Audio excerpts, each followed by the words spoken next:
Yom Hunt is today is Hof Aleph Iyar Tufshin Ein Ches, corresponding to May 6, 2018. I'm here by my dear son Elio Anshel. He asked me to talk about my going through the concentration camp in Shargarot, which is a city in a place called Transnistria, Bessarabia. It's all this is Ukraine. It's areas like a states in America. This is also like states, but the city is Shargarot. Garot in Russian means a city. So it started like this. I was born in 1937. And in 1940, I was around 3.5 years old. They evacuated us, around 100,000 Jews, from an area it's called Bukovina in Romania to that city, Shargarot. How were we evacuated? Because the Jewish agency paid about, that what I read in a book about the war and everything. They paid them $1 million. At that time, $1 million was a lot of money. That the Germans, that the Germans should not. They had orders to kill SS wherever they came in, which town city they came. Jewish people, they took Jewish people. They had orders to kill them. Just doesn't matter what profession. A Jew has to be killed. Uh, so the Romanian government made a deal with the Jewish agency that, that for the money they get, that they should take the Jews. So around 100,000 were there. That's what I read. Then later on came more Jewish people came to this place, but initially, and the trains, and we came. All of us came to this city, Sharkar. Over there, you rented a house by the people that live there, and you live there like this. The Germans gave a piece of bread, gave How did you get there? with the By train. with a train? I said with the train. You remember being It's very, it's a little like a dream. how old were you? But 3.5, 4 years, I cannot. And your sister didn't remember as My sister remembers a little bit more. well? Not from the train, I don't know, but from being there. She remembered a little bit better. So now the food, this concentration camp was like this. The men worked in the factories of the Germans for the war, making making all kinds of goods, wood, shoes, clothing, ammunition, whatever, factories. And the women and the children, they gave a little bit of soup, and the soup a day, a little bit soup, and the soup was a couple of beans, no, not, and a piece of bread. That's your live. Ah, but so many people come, and there's no medicine or this. People became sick and typhus. This is it's a sickness from that. People, most of the people died from that. It was a sickness of the lung. There was no medicine. This sickness needs fat, butter, oil, things. It needs fat in order to recuperate from it. But there was no food, no other. So most of the people died over there. Over there, my father's two brothers with their wives and one with the children. all died. My Zayd's brother Aron Dalfin was his name. He also died there. My also typhus. My Bubi Machle, my father's mother, also died there. And my uncle Avrum David, he was a single man, and he worked in the factories of the Germans. He buried my Bubi. He told me after the war that he buried her with 50 people together in a big hole in the ground. Men, women, children, everybody in there. Uh, so this was the sickness that typhus. He called it in Yiddish typhus. Uh, I will give you an example, but also I gave my son Angelo, I gave him a writing from around, let's say, they came 30,000 people, they remain alive 6,000. Can you imagine 6,000 were alive on sicknesses and this? So all is gone and gone. So in a certain way, it was even worse than the other concentration camp, the killing, because killing is finishing that you struggle up to when you die. But struggling is not. Better to finish up. But can you do that for life? Uh, One of the things that my uncle told me that I want to give this over. What was his name? My uncle's name was Avron Dalfin. My father had 6 brothers. They were all 7 and 1 daughter.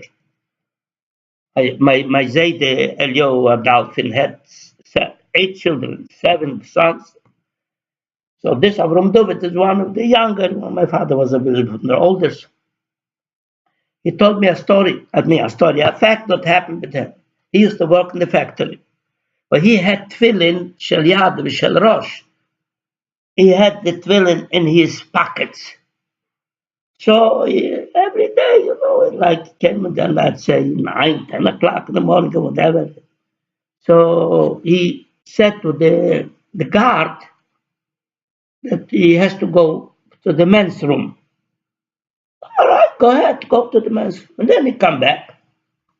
But what happened one of the days, he was told the guard goes to the men's room, but he went on the side and put down the tefillin and he read Kriyat Shema. And the guard went after him and caught him when he's praying. And he told him in German, you dirty Jew, why do you say a lie? You say you got to go to the men's room and you go and you pray. And he took his gun and he wanted to kill him. But then to kill a Jew was like killing a cockroach. But them is nothing. Just a couple of shots and they had them finished. So my uncle told me that he told this SS guard, put his hands like this, and he said, please, please don't kill me.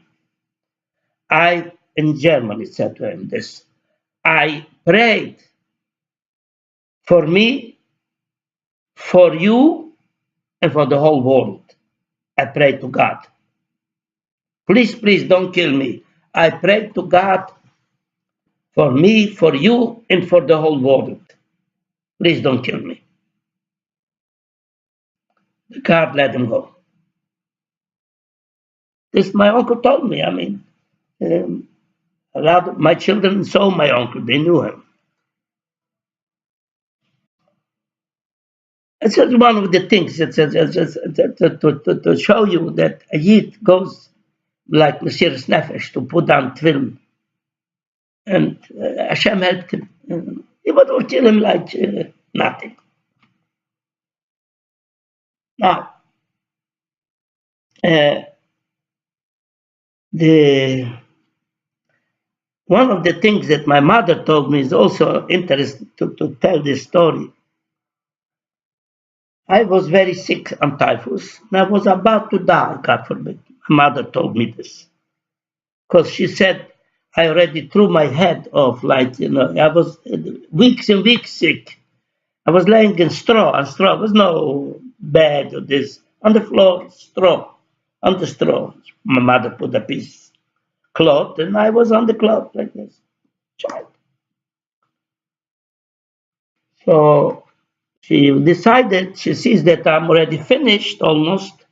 So she decided she's gonna, a couple of minutes it'll take, she will go out and call the Chevre Kadisha, the people, the holy people that are burying a Jew. It's called Chevre Kadisha.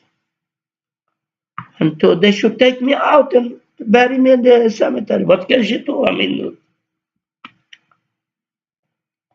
as she told me this, the story. As she was thinking about this, like a couple of minutes more, I'm going to go out and call. All of a sudden, I got up from the straw and I started walking around in the house, in the room over there. Start walking like nothing, nothing sick, nothing. I just walk around. She looked with her eyes all of a sudden, like from dead to come up. She did. She wondered.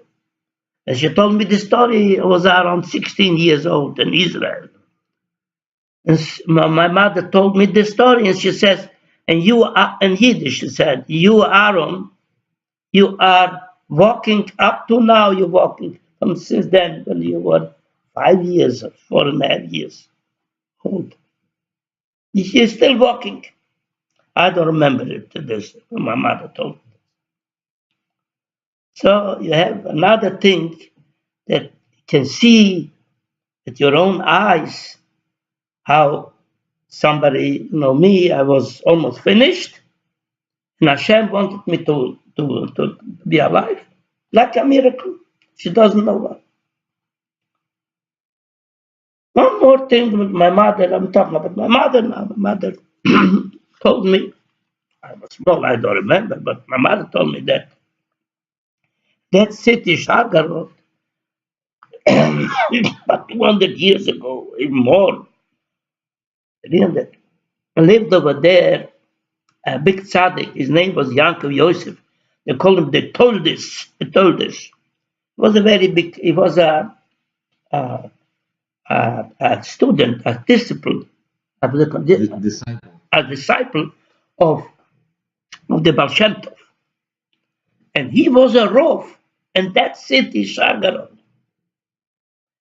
And the people over there, the Jewish people over there, told the story that the Baal Shem Tov came to visit his disciple, the Yankov Yosef. And there was a shul, a big shul, where he was the rov there. And the shul is still there. In fact, I didn't feel good years ago, so my son, Elio Anshel, he went in the computer and looked up that city in the shul, and yeah, there is a shul like this. What I want to tell you about, my mother told me about the shul. The people that live there, they said that when you go by the shul, has a very good smell, a good smell, a good feeling, a good smell. So my mother told me that she was there. Yeah, it went by over there, and it has a good smell. That city where that holy tzaddik was a rov in that shul. Baal Shem Tov was visiting him. It's one of the things that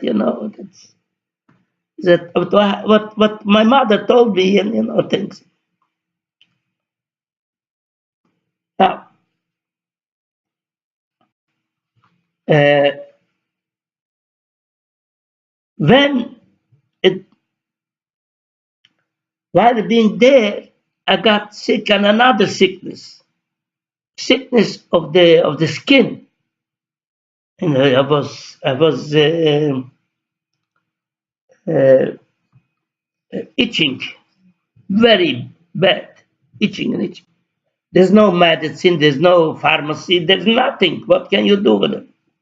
So the inhabitants, people that live there, Jewish people, they told my mother spoke Ukraine, she came from Ukraine, not far from Chernovitz, and she spoke Ukraine, and they spoke over there also Ukraine, the people over there. And they told her that there is a certain grass that grows in a certain place in the forest, and you go there and you take this grass, you cook that grass, and you make from this um, uh, to smear it, to smear it on the skin, cream, make a cream, and this will help. My mother could go to the. So my uncle, Avram David, he went and they showed him which, and he took that grass, the grass that grows over there, certain grass, and bring it home, and they cooked it, and they made cream from it. They put on my body, and I was rescued. I'm just giving you, you should know what a child goes through. Okay, I'm alive, Baruch Hashem, Baruch Hashem, but sicknesses with abomination, hunger, and this. I give you another example for what when they're there should have an idea. My mother in the morning got up. I said to my mother, I'm hungry. So my mother had a bread that they gave the Germans gave bread, and she gave me one piece of bread. So I was very hungry. I swallowed it right away. I ate, finished. Said to my mother, Ma, I'm still hungry. Can you give me another piece? My mother said, No, I cannot. I will give you another piece, but not now. 7, 8 o'clock before you go to sleep at night. I'm going to give you another piece because you're not going to be able to sleep. You're going to be hungry.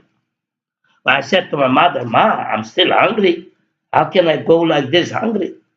So you know what? You're not going to be hungry. Go and drink water. So you're not going to be hungry. I go and I drink water. And I really became a little bit better. But the idea, they give you only one piece a day. She couldn't give me because she gave me, I'm not going to have that night. No, go explain a child at night, at day. What? This I remember. We were 5 years in concentration camp. So I was not all the time 3.5, 4 years old. 5, 6, 7. And I remember. One of the things what I in my mind, what I remember, I didn't know why. Why so many people going on the streets? This was a levaya. This was a funeral. A funeral. I say levaya. Yeah, funeral. A funeral. Every 5, 10 minutes, another funeral. Another person. They wrap him up, put him in the ground. During the day, you had 50, 60, 70 people, whatever. So it went on. I didn't know they were hollering, "Snokatats Memovis." Charity is going to rescue from death. Snokatats Memovis, Snokatats Memovis. And they clapped with the pushka. They clapped, they made noise. They should be given tzedakah. So I didn't know why this, but then later on, I never saw a dead man. I didn't know what means dead, but I didn't understand. No schooling, it's nothing there. Interested enough. In that concentration camp, the city, we were free. You could go in the city wherever you want. But it's a concentration camp. My mother rented, and look, she rented. Yes, you had She rented a teacher. hired. She hired a teacher. I remember that teacher with a white beard like me now. a longer one. And he taught me and my sister Hannah, I have a sister, Hannah Zangesund in Israel. She's older than me a year. So me and her had to learn over there to Aleph base and read. And we learned. And we knew. But I know to read from over there, from concentration camp. So when I grow up, I asked my mother, in such a fire in a concentration camp where people die and everything, you had the mind to teach your children? What? What teach? What to teach? People are dying here. Everybody dies. So my mother said, I was afraid that I will die. So the children should know that they are Yidden. If you teach them Hebrew, you teach them the Hebrew oisias and the readings, they will know they are Yidden. All this is things, but I'm just telling you, you should know how a Jewish mother worries about the children that if she dies, the children should be knowing they need. Mother comes out from a Hasidic home. My grandfather was Eliezer Yaakov. He was a Boyaner Chosid. My mother and my father got married also to the Boyaner Rebbe. That's a story itself. Uh, Another thing which my mother told me is my mother, from that little piece of bread, you couldn't survive 5 years. But what happened? My mother spoke the language of the city over there, Ukraine, and she went into the villages. The villages were between the mountains. Farmers, the goyim, Gentiles that are working and on, but within the mountains. And you had to go up the mountains. My sister, she was not that sick like me. She could walk. She walked with my mother. Me, I was smaller, 1 year or younger. And I was very weak. I was a weak child. And my mother took me on her hands. But how did you go up so much high on the mountains? So she was complaining like to her friends, the Gentile woman, that she sold them a jacket, a shirt. And for that they gave her bread. They gave her bread. So okay. So every time she came with another piece, here, give me a piece of bread or two breads. They gave her. She spoke Ukraine to them. So when they saw that my mother struggled with me, carrying me up the mountains, they said, look, the girl is a beautiful girl, nice. She's not so skinny and this. You keep her. She could walk. Because anyway, all of you gonna die. So the boy, you don't have to struggle much. Why you have to carry him? Throw him into the river. There's a river over there in the bottom of the mountain. There's a river. Throw him in the river. He'll struggle for 2 minutes and he died. So he's gonna drown and that's all. At least you and your daughter you're gonna live. No, my mother told me this story. My mother said to me, a Jewish mother is going to put her child into the river to drown. It's crazy. We die, all of us die, that's all. We die. I'm gonna take my child, my boy, and I put him in the river. All things you can see from that Hashem wants me to live. And so my mother struggled with me, she carried me. And then 2, 3 days I have your sight now. I'm gonna have of a year. I have yours to my mother, my dear mother, my only mother. All this I'm telling you, the concentration camp, the problems. Now, uh, uh,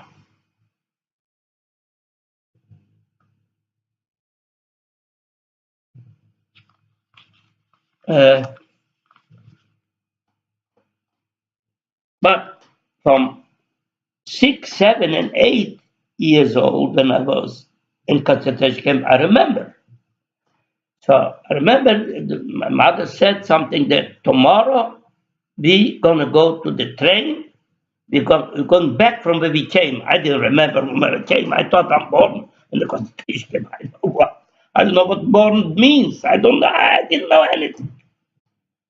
So I decided about going around, roaming around the city, looking for food, this, that. Children play, go, like crazy. I don't know what. My mother in the morning, we get up, okay, I went. Shit. It came the time we have to go back, but they had over there nothing but nothing, but we have to go to the train. The work finished. We have to we go back to our house in Gurahomorulu in the city where I was born, in Romania. A place called, the state is called Bukovina. There was a city, Gurahomorulu. Gura means Romanian language, the mouth of the Homor. Homor is a river, the mouth of the river.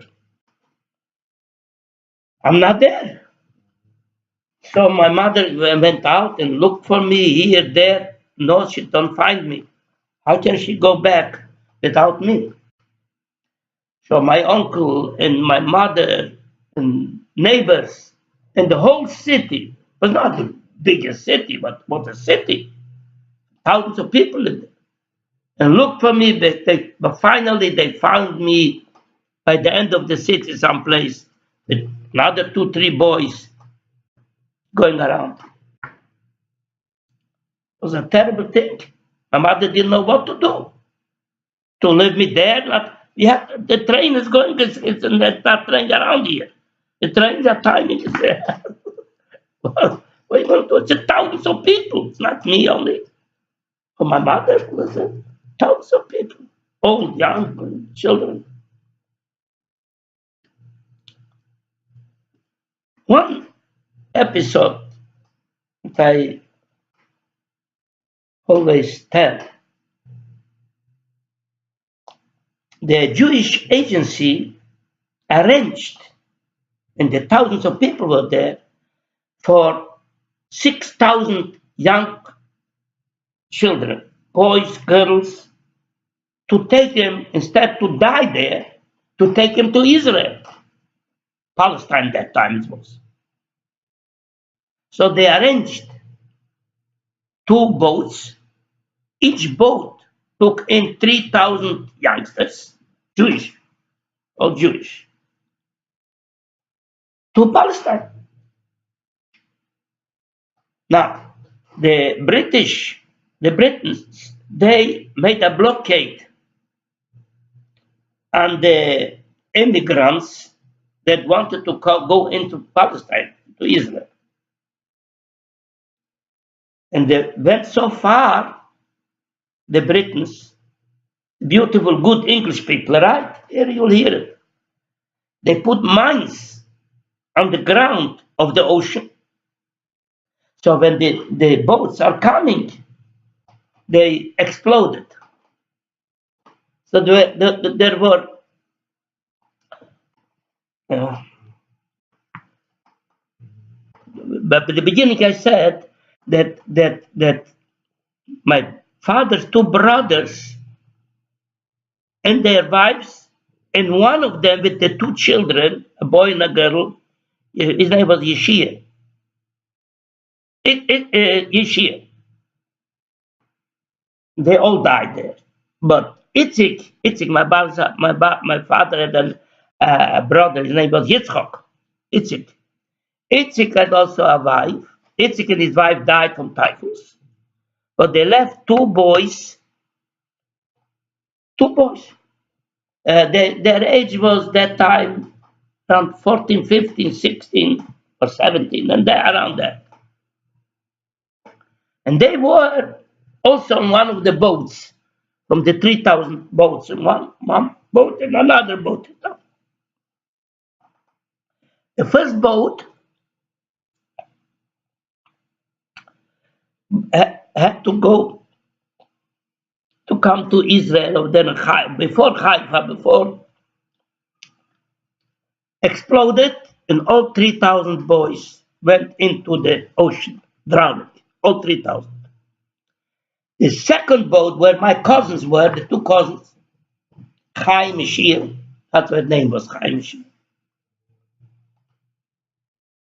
and went through, and they came to Israel. And the right way took them to the army, because they didn't have no people. Took them told them to shoot, and they were in the army. And she is still alive in some place in Montreal. I tried to get in connection with him. He's very mad at our family because he was a Yosem, was an orphan, and nobody bothered. Who could bother? We were alone orphans, all of us. He is mad at it. But his older brother Chaim, which I had talked to him a lot in Israel, he came to my family. He came. So he died. He died. It was around 60 or 61. He died in Bnei Barak. They were single, and uh, from the pain and from the went through, they were not religious, because by the beginning they were religious. They put on tefillin, they ate kosher, because when they came in the country in Israel, from the agency, Jewish agency asked every child, "Are you kosher or you're not?" So they say they eat kosher. So they put them on the right side. You don't eat kosher, you're on the left. No problem. But the way you want it. So they had tefillin, they put on tefillin, they daven, everything. Like all our family, very religious, so all of us.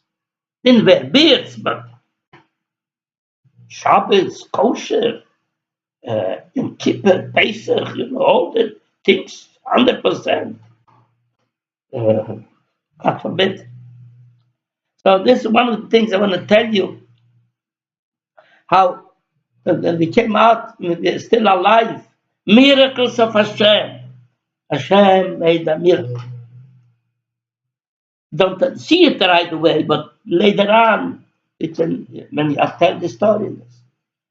This is, I want all my families, and I wish Mashiach should come, but if after 120 and I'm gone, all our families, Dolphins, should remember this. You look on the internet, you find out 9 families of our Dolphin family was gone. Our families, not many in other countries. This is from Romania we come. Now we have hundreds of people that come from the Dolphins in Montreal, in Israel, in America, all over the world. With different names because the daughters get married. But the Dolphin, nine members from the immediate family in the concentration camp. So I want the generations after, they should remember and should know what the Nazis are, anti-Semitism, and how I survived and my mother survived. My father was in a different place. He was in the army, and my father is a different story. My father, there was the border from Romania to Russia, and as soon as the Germans came into Romania, they wanted to go into the Germans to fight, have a war with Russia.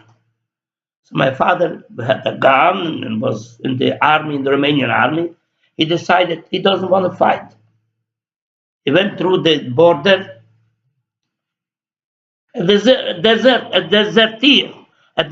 He deserts the army and goes. And thus, if they catch you, they kill you right away. They want to kill him, the Russians. They said he is a spy. You are a spy, we're going to kill you. You don't know if you are truthful. They say, how am I a spy? I only speak Yiddish and Romanian. That's what I speak. I don't know other language. And this is my name, Solomon Dalfin. Shlomo. Shlomo. So they took away all his papers. They want to kill him, but they decided they're not going to kill him. They're going to send him away to Samarkand, Tashkent, Middle Asia. Took him, put him on a train, took away all his papers, and he is like a Shavui, Gefangener. Captain. No. Prisoner. Prisoner. Yeah, they took him as a prisoner, took him away the gun, and they said they must spy. Come with a gun and with a spy. What? Anyway, he was there working, and after work he became a rich man. He was doing a lot of business on the market, black market, shuk shachor, and he became a rich man. He lived there. And there has rich. He had gold, he had diamond, British pound, he had dollars, he had the British gold also. And the war finished. He had to come home. We didn't know if he's alive. Uh, I didn't know what a father is. I never saw a man. My mother and my sister and me. They were, and and he didn't have no papers, so he decided he's going to go on the train anyway. And the conductor came, said, "Papers? I don't have no papers. He took away my papers. What's your name?" "Solomon." This. "I'll have to take you. You are not a legal person. I have to take you down and put you in jail, give you over to the NKVD, to the Russian police." I gave him $1. That time $1 you could live 3 months. And he said, let me stay on the train. And so about 2 weeks it took him up to when he came home. But they came home without money. He gave away everything. But a little bit left by him. A little. He had to hide under the benches, big benches in the trains there. He had to go under all the way to the benches, under the benches. Shouldn't see him. So each town they had another inspector. Inspector had the ticket. He had no ticket, not. So they no more money. There was a time he had to ride the train from outside because the inspector was afraid. If they catch him, they throw him out on the job. Why did you let him? Anyway, he come to Chernovitz, and little by little he came home.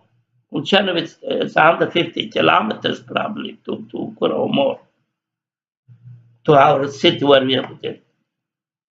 I remember this. I remember somebody knocked at nighttime in the window. So my mother went over. "Where is? Who is it?" In Yiddish. He said, "Shloime." "Which Shloime? Welcher Shloime?" He said, "Shloime Daman, your husband." She took to look good at night. There's no electricity. I have no electricity, nothing. Oh, it's dark. She look good. Yeah, this is her husband, my father. I didn't know. Took him in, it came in. My father came back from the war. Miracles. People were the army. You go to the army and the war, they were killing people like mad, crazy. This is the story. So I gave over. This is what my son asked me. Johann sein gesund. Yesterday was a Yom Moledes. Should have a gesund Jahr. All the Yom. Gesunde Jahr. Should live long. Should have a good life, healthy with his wife together, Tzipi. The children should marry off. All the best. I wish. It's not such a happy what I'm talking, but that's fact. It's good to know those things, to know always what. Anti-Semitic Nazis. For what? Just kidding. Hashem should have Mashiach should come. Amen. We didn't have to struggle anymore. Koyach. Koyach,